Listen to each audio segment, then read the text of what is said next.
Hey friends, it's Kurt from Transformative Journeys.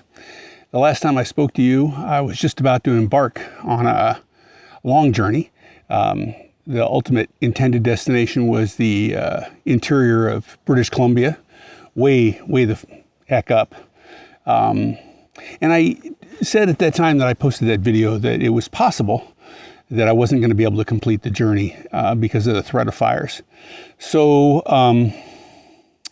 the night before I was to cross the border into Canada, got word that the fires were close and the smoke was heavy at the intended destination. And so we decided to wave that off and not continue that journey. And so it turned into a different journey than the one I'd expected. I stayed in Washington State with some friends for a while. And for those of you who don't know, I lived in Washington State for quite a while.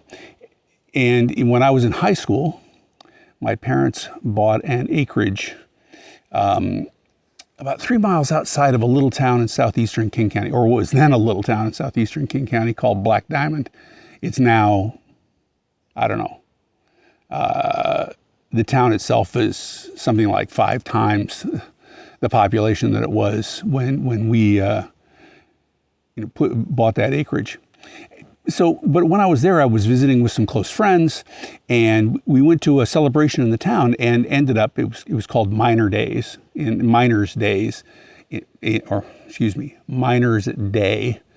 Black Diamond, and we went into the museum. And when we were greeted by a docent when we came in the door, the docent handed me a binder. And on the binder was a logo I recognized but didn't understand. And the logo was for East Bay Regional Parks in the San Francisco Bay Area. So I live in the East Bay Regional Parks district now in the east side of San Francisco Bay. And I was aware that there was a park here that was called Black Diamond that was had been a coal mining area in the 19th century. What I didn't know was, in fact, it was the same company in both places, and they took the name Black Diamond with them.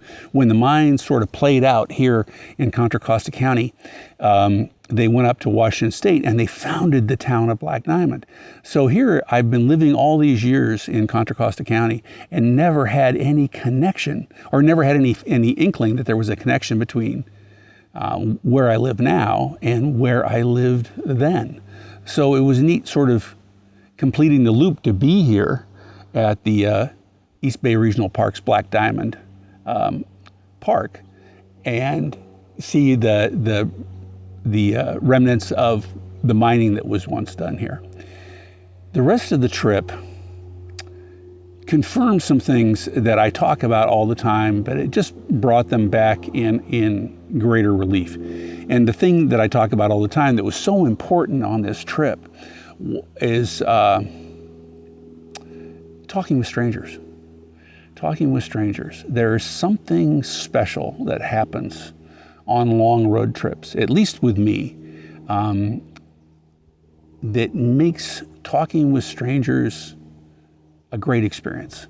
And the way I sometimes describe this is when you are on a long and physically challenging road trip, where you're fatigued, the experience works you hard, that it's sort of, the expression I use is it sort of knocks your armor off. Some might say it knocks your mask off. It makes the authentic you rise to the surface because you're too fatigued to be anything other than, you don't have the energy to be anything other than authentic. And I think people sense that when they encounter you. So I had some remarkable experiences, not least of which was some conversations I had in a little town in eastern Oregon called Heppner, Oregon, where I had been riding a good chunk of the day in triple-digit heat, and I was used up. And as I sat in the evening and recovered, as the sun went down and the temps came down in this little town of Heppner, I encountered a number of the locals and had just the most wonderful, I'll call them authentic, even vulnerable conversations where people talk about their lives in ways where they're not trying to impress anybody because they know they're never going to see you again. They can say to you, you know, you don't know any of their friends. You're not going to, there's no point in gossiping about them. So that's the kind of stuff where magic happens, where you make this human connection, this heart-to-heart connection that I find so valuable. And I want to encourage you to go out and have that experience for yourself. And if it doesn't happen for you on the first day, don't worry about it. The best stuff for me frequently doesn't happen until multiple days in, when I am in fact quite tired, quite fatigued, and I've been alone with my thoughts on my motorcycle in that contemplative space all day. Even better in a place like Eastern Oregon, where there's so little traffic that there's, you know, you go miles and miles and miles in many places without seeing another vehicle on the road. Quite the contrary to where I live in the Bay Area. And it just distills everything down. It just gets right down to the heart of the matter. So I want to encourage you, whether you do it with me, whether you do it on your own, find a way to do it.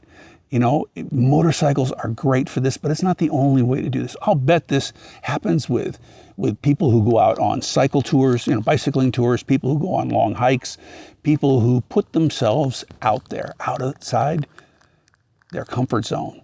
So get outside your comfort zone and find the magic thing you can find out there. Find the connection that you can find out there. It really is transformative. Talk to you soon. Bye-bye.